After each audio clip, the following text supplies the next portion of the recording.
Não tem muita dúvida sobre a reação que se deve ter diante de um episódio como esse que aconteceu lá em Foz do Iguaçu, né? Foi assassinada uma pessoa. Então, você não há como contemporizar com o assassinato. E as pessoas têm que arcar com as suas responsabilidades. Por exemplo, o procurador-geral Augusto Aras, ao retuitar um comentário do presidente, ele está considerando que o presidente se manifestou de forma adequada. E não foi adequada a manifestação do presidente. O presidente tem responsabilidades pelo país, pela condução do país, e o que ele tem feito é estimular o ódio, o armamentismo. Então, ele, de certa maneira, ele tinha todas as razões para, neste episódio, se manifestar de forma mais enfática, condenando o assassinato.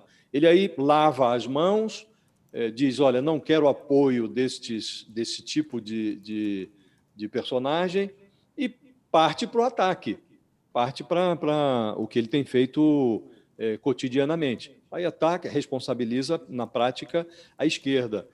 Os candidatos da autoproclamada terceira via, ou seus congêneres, fizeram manifestações muito adequadas. O problema é que o eleitorado não está prestando muita atenção nesses personagens.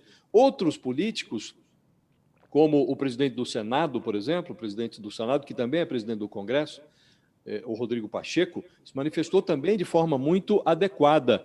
Mas, na prática, não neste episódio, mas em outros episódios, certas autoridades têm como que se acumpliciado com um governo que não merece cumplicidade, merece investigação, como agora, por exemplo, no caso do MEC, que teve a sua CPI abafada lá no Senado, com o auxílio luxuoso do presidente Rodrigo Pacheco. E outras autoridades que também se acumpliciam com o Palácio do Planalto, é o caso do Centrão na Câmara, do Arthur Lira, que preside a Câmara e já engavetou lá mais de 140 pedidos de impeachment, esses falam pelo silêncio. É muito eloquente o silêncio de certas pessoas em relação ao que aconteceu neste final de semana. E nós falamos há pouco com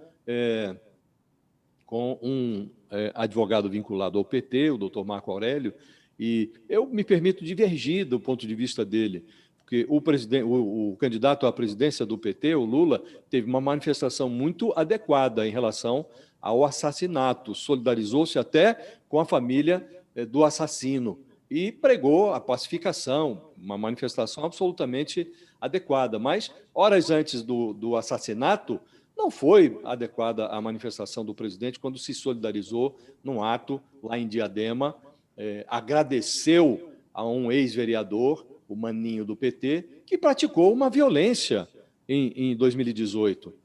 Então, a pretexto de defender o partido de uma agressão, esse Maninho do PT empurrou um empresário contra um caminhão que passava, foi internado na UTI e foi processado, ainda responde ao processo, por tentativa de homicídio. Então, não dá para contemporizar com um episódio como esse, elogiar o comportamento de alguém que teve esse tipo de comportamento, porque aí você dá a impressão de que considera adequado responder à violência com mais violência, o que o país não precisa nesse momento, Gabriela. Então, há muitas manifestações adequadas de gente que o eleitorado não está prestando atenção, silêncio de quem deveria se manifestar e uma certa cumplicidade de quem não deveria tratar o Bolsonaro, senão com o rigor que o Bolsonaro pede.